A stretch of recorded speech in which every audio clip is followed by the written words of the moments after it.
Exams का time बड़ा pressure का टाइम होता है बच्चों के लिए, और इस पर टीचर्स की हेल्प, पेरेंट्स की हेल्प, स्कूल की हेल्प, जो भी हेल्प करने वाले लोग हैं उनकी हेल्प बहुत इम्पॉर्टेंट होती है। इस पर मैं बात कर रहा हूँ आज मैम से। वो क्या चीज़ ऐसी होनी चाहिए ऑन बिहाफ ऑफ टीचर के रूप में, ऐसा क्या होना चाहिए जिससे कि बच्चे की मैक्सिमम हेल्प हो सके। बच्चे स्ट्रेस में बहुत रहते हैं एग्ज़ाम को लेके, और अगर उनको टाइमली सपोर्ट मिले तो बहुत अच्छा परफॉर्म भी कर लेते हैं। जिस चीज़ का टीचर ने मैक्सिमम ध्यान रखना चाहिए, जो मस्ट डू है, वो टीचर की तरफ से क्या होना चाहिए? देखिए, सबसे पहले तो टीचर को ये ध्यान रखना चाहिए कि किसी भी बच्चे को वो डीमोटिवेट ना करे, क्योंकि बच्चा ऑलरेडी बहुत ज़्यादा स्ट्रेस में है। एग्ज़ाम का टाइम है, साल भर बच्चे ने अगर इतना ध्यान नहीं दे पाया या उसको लगा कि अभी बहुत टाइम है, बच्चे जनरली ऐसी मिस्टेक कर जाते हैं, उनको लगता है कि तो बहुत मंथ्स हैं, वो डेज में काउंट नहीं करते, वो मंथ्स में काउंट करते हैं, तो उनको लगता है अभी तो बहुत मंथ्स है, अभी तो इतना ही निकला है।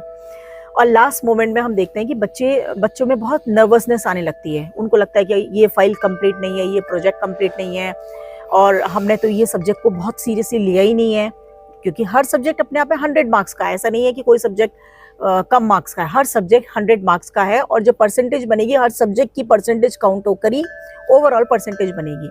तो बच्चे ने साल भर मान लीजिए लापरवाही कर दी, आप तब भी उसको डिमोटिवेट मत करिए, उसका मोरल डाउन मत करिए। उसको फिर भी टीचर को ये ज़रूरी है ये कहना कि बेटा कोई बात नहीं, still things are in your grip. Exam की डेट आ गई है बट एग्जाम का दिन नहीं आया है। चमत्कार वो कभी भी कर सकता है। अगर मेन चीज़ है बच्चे को मोटिवेट करे कि बेटा मुझे जो हेल्प चाहिए, till last moment I am here, मैं तुम्हारी बिल्कुल हेल्प करूंगी, और तुम अपनी बातों को पूछो, पढ़ो। बच्चा पूछेगा भी तब जब वो पढ़ेगा। तो उसको ऐसे आप टेक्निक्स बता सकते हैं कि आप किस तरीके से, अगर तुमने मान लीजिए कोई सब्जेक्ट नहीं पढ़ा है, तो आप कैसे अपना लेसन, अपना प्लान कैसे प्लान आउट करें कि जिससे आप इस सब्जेक्ट को भी टाइम दे पाए। एक बैलेंसिंग बहुत जरूरी है। तो टीचर इस तरीके से बच्चे को गाइड कर सकता है, मोटिवेट कर सकता है। वो ऐसा क्या करे, ऐसे कौन से 2-3 एक्शंस मेरे को बताइए कि वो क्या करे कि बच्चा मोटिवेट हो जाए, बच्चों को ऐसा लगे कि यस आई कैन डू, बच्चों को ऐसा लगे yes ma'am is with me. हाँ, एंड वो क्या चीज, 2-4 चीजें क्या कर सकते हैं? देखिए, टीचर ये कर सकते हैं कि बच्चे को पर्सनली बुलाकर वो पर्सनली हेल्प कर सकते हैं। पर्सनली बच्चे को आपने बुला लिया और बोला कि बेटा ये स्पेसिफिकली अगर आपने नहीं पढ़ा है तो दिस इज द चैप्टर, इस चैप्टर से इतने मार्क्स का ऐसे आता है, इतने मार्क्स का ऐसे आता है, तुम इतना तैयार कर लो। अगर वो बिल्कुल ही बच्चे ने पढ़ाई नहीं कर रखी है तो इतना कम से कम वो कर ले कि इतनी तैयारी कर ले कि वो पास होने से कहीं ज्यादा वो ला पाए। जैसे लॉन्ग क्वेश्चंस है, मान लीजिए मेरा इंग्लिश सब्जेक्ट है, तो मैं बच्चे को बताऊंगी कि बेटा याला इस चैप्टर से तो आपका आना ही आना है, तो इस चैप्टर के आप 2 लॉन्ग क्वेश्चंस तैयार कर लो, 2 इसके कर लो, कुछ एक्सट्रैक्ट बेसिस क्वेश्चंस आप कर लो, और या आर्टिकल्स हैं या लेटर्स हैं, तो आप इस तरीके से जो इश्यू बेस्ड हैं, किस इश्यू बेस्ड पर आ सकते हैं, आप उनको तैयार कर लो। एक्सपेक्टेड क्वेश्चंस की आप एक लिस्ट उसको तैयार कर लो। हर चैप्टर से आप उसको कुछ 2-4 क्वेश्चंस ऐसे दे लो, और उसको आपने बच्चे को एक्सपेक्टेड जो क्वेश्चंस है उसकी लिस्ट दे दी, बच्चा घर में करने लग गया। अब वो परेशान हो रहा है, उसको समझ में नहीं आ रहा। हाँ, तब टीचर का क्या रोल होगा? टीचर का ये रोल है कि टीचर उसको ये एश्योरेंस दे कि बेटा आप मुझे means I am 24 hours available. आप मुझे कभी भी अगर आप फोन कर सकते हैं, आप मुझे एक मैसेज ड्रॉप कर दो, वॉइस मैसेज दे दो, रिटर्न मैसेज दे दो। फोन अगर कभी मिस भी हो गया तो आप मुझे एक वॉइस मैसेज दे दो या रिटर्न मैसेज दे दो, अपना क्वेश्चन उसमें ड्रॉप कर दो, तो जब भी मुझे टाइम होगा मैं आपको उसका आंसर दे दूंगी या दे दूंगा। तो बच्चे को लगेगा हाँ टीचर इज विद मी। बच्चे को आप ये पूरा एक फ्रीडम दे दो कि हाँ भाई आप कभी भी अपना क्वेश्चन पूछें, अगर फोन में पिकअप नहीं कर पाई तो भाई मैं आप जब भी आपका मैसेज दूंगी तो मैं आपको इसका आंसर कर लूंगी, मैं चाहे आपको फोन कर लूं। बट आप डाउट्स के साथ एग्जामिनेशन रूम में बिल्कुल भी मत जाइए। इतना बच्चे को एक लगना चाहिए कि हाँ मेरे साथ टीचर है, सब्जेक्ट एक्सपर्टीज मेरे साथ है, तो मुझे कोई प्रॉब्लम आएगी तो मैंने टीचर को अप्रोच करना है और टीचर ने मुझे इसका आंसर दे देना है। तो ये बच्चे को जब कॉन्फिडेंस आता है तो बच्चे को लगता है कि हाँ मैं अपनी पढ़ाई कर रहा हूँ, कोई भी डाउट है तो मैं टीचर को पूछ लूंगा और टीचर मुझे हेल्प कर देगा कभी भी किसी भी मोमेंट में। तो वो बच्चे को एक श्योरली बच्चे को एक मोटिवेशन मिलता है।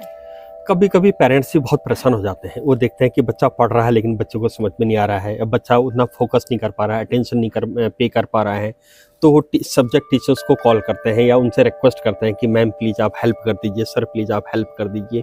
तो उस समय में टीचर कैसे हेल्प करे, पेरेंट्स को कैसे कंसोल करे, या पेरेंट्स को कैसे राइट टेक्निक्स कौन से बताए, या क्या करे कि पेरेंट्स की जो एंजाइटी है, पेरेंट्स का जो स्ट्रेस है वो भी कंट्रोल में रहे और बच्चे को भी रियल में हेल्प हो जाए। देखिए पेरेंट्स जनरली देखा जाता है कि बच्चे से ज्यादा पेरेंट्स, जब बोर्ड का बच्चा होता है तो पेरेंट्स का स्ट्रेस लेवल बहुत बढ़ जाता है, एंग्जाइटी बहुत बढ़ जाती है कि पता नहीं बच्चा कर पाएगा नहीं कर पाएगा। तो आपको पेरेंट्स को सीधे बोलना है। जनरली पेरेंट्स कहते हैं कि ये तो सवेरे उठता ही नहीं है, रात में पढ़ता है, दिन में पढ़ता है, पता नहीं पढ़ रहा ही नहीं पढ़ रहा है, मैम बुक लेके तो बैठता है, पता नहीं कर रहा ही नहीं कर रहा है, इस परफॉर्मेंस क्या जा रही है। तो सीधे पेरेंट्स को भी ये समझने की जरूरत है कि जरूरी नहीं कि हर बच्चा सवेरे के 4 बजे 5 बजे 3 बजे उठे। कई बच्चों को नाइट हैबिट्स होती है, नाइट में वो पढ़ते हैं। तो आपकी बायोलॉजिकल क्लॉक, उनकी बायोलॉजिकल क्लॉक कैसे काम कर रही है। अगर कोई बच्चे को रात में पढ़ने की हैबिट है तो he should go for that. वो जरूरी नहीं है कि हर बच्चा मॉर्निंग में ही उठे, अगर उसको मॉर्निंग में अच्छा लगता है मॉर्निंग में पढ़े। वो जब भी पढ़ रहा है, पेरेंट्स का ये काम है कि बच्चे को उस टाइम पढ़ने दे अपने हिसाब से।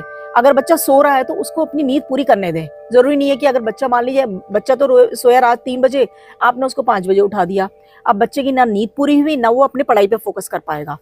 तो पेरेंट्स को टीचर यही समझाए कि बच्चा अपने रिदम से पढ़ रहा है और मैं उसकी पूरी मॉनिटरिंग कर रही हूँ, और कोई भी प्रॉब्लम आएगी तो बच्चे ने मुझे मैसेज करना है। और टाइम बाय टाइम टीचर भी बच्चे से पूछ ले, कभी कभी बीच में एक आध मैसेज कर ले या टेलीफोन पे बात कर ले कि भाई आप कर रहे हो, प्रॉब्लम तो नहीं आ रही, याला चैप्टर कंप्लीट करने कर लिया है। टारगेट दे दे बच्चे को। अगर वो और सब्जेक्ट भी पढ़ रहा है तब ठीक है, थोड़ा हर समय आपका सब्जेक्ट तो नहीं पढ़ेगा, बट आपने अगर टारगेट दे रखा है, बच्चा मान लीजिए 2 दिन आप ही का सब्जेक्ट पढ़ रहा है और उसने बोल रखा है कि मैं 2 दिन मैम आपको ये तैयार करके दूंगा, तो मॉनिटरिंग कर लीजिए कि पढ़ रहा है नहीं पढ़ रहा है, या कोई बेटा प्रॉब्लम तो नहीं आ रही है। तो जिससे पेरेंट्स को भी एक एश्योरेंस मिल जाएगा कि हाँ भाई टीचर मेरे बच्चे के साथ है और बच्चा कर रहा है तो प्रॉब्लम सॉर्ट आउट होनी ही होनी है। एक रहता है कि एग्जाम इस तारीख से शुरू हुए, इस तारीख को खत्म होंगे, बीच में 2-3 दिन का गैप, 4-5 दिन का गैप है, उस गैप को कैसे हैंडल करना चाहिए। जैसे बहुत से आपका इतना एक्सपीरियंस रहा है, हाँ। तो जो बच्चे बहुत अच्छा स्कोर करने की सोचते हैं, हाँ। टॉप लेवल पे लाने की सोचते हैं, तो वो कैसे उसको मैनेज करें। देखिए उसके लिए जैसे इस बार भी है, और उसमें टीचर्स का क्या रोल हो सकता है। देखिए जैसे इस बार भी है, जो इंग्लिश का एग्जाम है उसके लिए सिर्फ 2 दिन का गैप मिला है। 12th के एग्जाम के लिए इस बार सिर्फ 2 दिन का गैप मिला है। अच्छा, एग्जाम कब है? एग्जाम भी वो पहला एग्जाम नहीं है, मींस वो चौथा एग्जाम है, मींस बीच में पढ़ रहा है वो, जिसमें सिर्फ 2 दिन का गैप है। बट उससे पहले उनको केमिस्ट्री है, और उससे पहले कुछ फिजिक्स है, और पहला फिजिकल एजुकेशन का है। तो जनरली क्या होता है कि पहला जो एग्जाम होता है उसको तो बच्चे जितना दिन चाहे उतना दिन का वो गैप ले सकता है।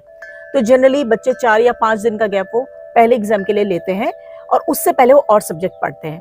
तो मैंने क्लास में कुछ बच्चों को मैंने ये बात डिस्कस भी करी थी कि देखो भाई इस बार तुम्हें इंग्लिश में you are not getting gap, so you have to plan out some strategy, क्योंकि आपको एग्जाम के बीच में 2 दिन का गैप मिल रहा है। तो जिस एग्जाम में आपको 8 दिन का 10 दिन का गैप मिल रहा है, तो वहां पर आप कम से कम 2 दिन अपने इंग्लिश भी पढ़ लीजिए बिगनिंग के डेज में। क्योंकि जैसे जैसे अगर 10 दिन का गैप है मान लीजिए, या 8 दिन का किसी एग्जाम में गैप है, तो बिगनिंग के 2 डेज आप इंग्लिश कर लीजिए, फिर उस सब्जेक्ट पे आप फोकस कर लीजिए। और जब आपका मन नहीं लग रहा उस सब्जेक्ट को पढ़ने में, दिन भर आपने पढ़ लिया, आपका मन नहीं लग रहा, मान लीजिए केमिस्ट्री है, दिन भर आपने दिन भर पढ़ लिया, अब आपका मन नहीं लग रहा है, तो इंग्लिश ले लीजिए। इंग्लिश में आप स्टोरी कोई चैप्टर कंप्लीट कर लीजिए, आपका सिलेबस भी कंप्लीट हो जाएगा और आपका थोड़ा सा माइंड रिलैक्स भी हो जाएगा। क्योंकि इंग्लिश में आपको सोचना नहीं है। मैं हमेशा जो बच्चों से कहती हूँ कि और सब्जेक्ट में you have to use your brain, here you have to use your heart. आप जितना इमेजिनेटिव हो सकते हैं इमोशंस में, एक जब आपको रिलैक्स होना है तो आप एक स्टोरी उठा लीजिए ना, कितना कुछ इमोशंस की बातें हैं उसमें, तो यहाँ पर आपको दिल से सोचना है, तो आप रिलैक्स भी हो जाएंगे और आपका थोड़ा बहुत आपका सिलेबस भी कंप्लीट हो जाएगा। Very good, very good. So this is all about how to handle the tough situations in examination. Teacher का क्या रोल हो सकता है और टीचर्स कैसे हेल्प कर सकते हैं। With this, thank you very much.